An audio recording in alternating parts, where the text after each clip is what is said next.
Shalom teman-teman, selamat datang di podcast kami yang mengupas topik teologi pujian dan penyembahan dengan cara yang sederhana, mendalam, dan relevan dengan kehidupan kita saat ini. Saya Herda Hasibuan bersama dengan teman-teman saya, Priscila, Melva, dan juga Immanuela. Kami akan membahas topik yang mungkin tidak sering kita dengar, tapi sangat penting, yaitu teologi pujian dan penyembahan di masa post-reformasi.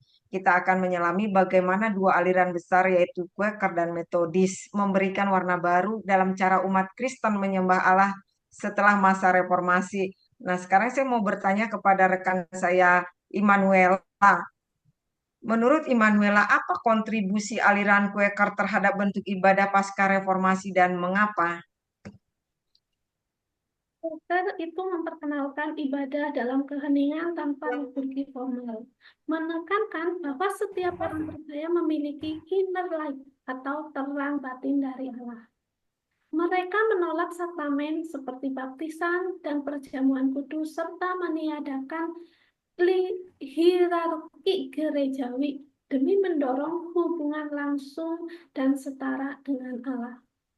Bagi Quaker, sakramen dianggap sebagai dari bagian dari ritus perjanjian lama yang tidak lagi relevan di era Roh Kudus. Mereka percaya bahwa setiap aspek kehidupan dapat menjadi sarana perjumpaan dengan Allah, sehingga tidak perlu ritual formal untuk mendekat kepadanya. Jadi, siapa itu Quaker?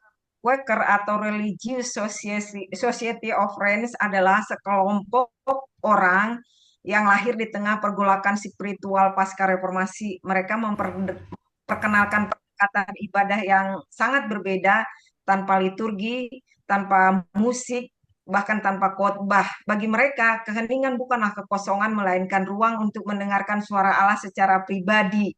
Jadi, jelas di sini bahwa mereka percaya bahwa setiap orang memiliki inner light atau terang batin Allah yang memungkinkan relasi langsung tanpa perantara manusia. Itulah sebabnya mereka menolak hierarki gereja dan jabatan rohaniawan formal. Pendekatan ini mungkin terasa asing, tapi sebenarnya mengajak kita untuk menyadari kehadiran Tuhan dalam kesederhanaan dan keheningan.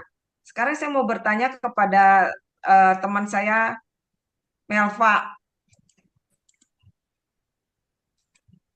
Menurut Melva, apa pengalaman spiritual yang mendorong perubahan dalam pelayanan John dan Wesley bersaudara ini? Ya, pengalaman spiritual dari John dan Charles Wesley bersama kelompok Moravian yang tetap tenang dan menyanyikan pujian saat badai besar di laut mengubah pemahamannya tentang iman. Mereka kemudian mengalami transformasi spiritual dalam peristiwa Elder Gates yang menjadi titik balik gerakan metodis dan menekankan iman pribadi, doa pujian, serta pembentukan kelompok kecil.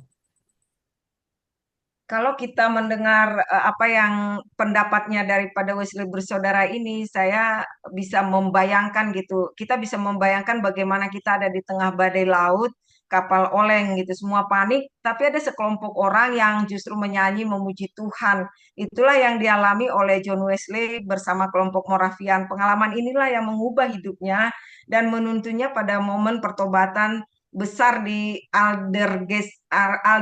Aldersgate itu ya. Dari sanalah lahir gerakan metodis yang menekankan iman pribadi, persekutuan kecil, dan ibadah yang menyentuh hati rakyat kecil bahkan sampai ke jalan-jalan. Namun bukan hanya John Wesley yang memberikan warna, saudaranya Charles Wesley berperan besar dalam membawa pujian di hati jemaat. Charles Wesley mungkin bisa disebut sebagai pelopor worship leader ya zaman dulu. Ia memiliki lebih dari 6.000 himne gitu. Banyak diantaranya yang masih digunakan dalam ibadah metodis hingga hari ini dengan kata-kata yang penuh karunia, keselamatan, dan pengharapan.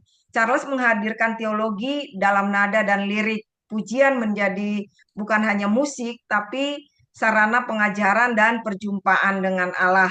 Nah, kita sudah melihat ada pendekatan yang sangat berbeda, keheningan penuh makna ala Quaker dan juga pujian penuh semangat ala Wesley bersaudara. Kira-kira gitu ya, apa nih pelajaran yang dapat kita ambil dari semuanya ini gitu. Saya mau bertanya kepada rekan saya Priscilla gitu. Bagaimana menurut Priscilla kontribusi John Wesley dan juga Charles Wesley gitu terhadap pujian dan penyembahan? Ya, terima kasih Bu Herda. Saya mau menjawab, John Wesley dan Charles Wesley memainkan peran penting dalam membentuk teologi pujian dan penyembahan dalam tradisi Metodis. John Wesley adalah pendiri Metodisme. Yang pertama adalah transformasi rohani, pengalaman Aldersgate pada tahun 1738 menjadi titik balik bagi John Wesley. Dia menekankan pentingnya iman pribadi dan hubungan dengan Tuhan yang kemudian menjadi inti dari teologi Metodis. Yang kedua adalah khotbah di ruang terbuka. Wesley sering berkhotbah di luar gereja, menjangkau masyarakat yang terpinggirkan. Pendekatan ini mencerminkan semangat inklusivitas dalam penyembahan. Yang ketiga adalah pengorganisasian jemaat. Wesley mengorganisasi jemaat ke dalam kelompok kecil untuk pembelajaran Alkitab, doa, dan pujian. Charles Wesley adalah seorang penyair dan komposer. Perannya adalah dalam himnologi. Charles Wesley menulis lebih dari 6.000 himne. Banyak di antaranya masih digunakan dalam ibadah Metodis hingga hari ini. Himne-himne ini menggabungkan teologi yang mendalam dengan ekspresi emosional, menciptakan pengalaman penyembahan yang transformatif. Kemudian yang kedua adalah teologi dalam musik. Himne Charles Wesley seringkali menekankan tema kasih karunia, keselamatan, dan pengharapan yang memperkuat ajaran teologi Metodis. Yang ketiga adalah pengaruh liturgi. Musik dan himne Charles Wesley membantu membentuk liturgi Metodis, menjadikannya lebih hidup dan relevan bagi jemaat. Begitu, Bu Herda. Nah, teman-teman, kita sudah melihat ya dua pendekatan yang sangat berbeda, keheningan penuh makna ala Quaker dan pujian penuh semangat ala Wesley.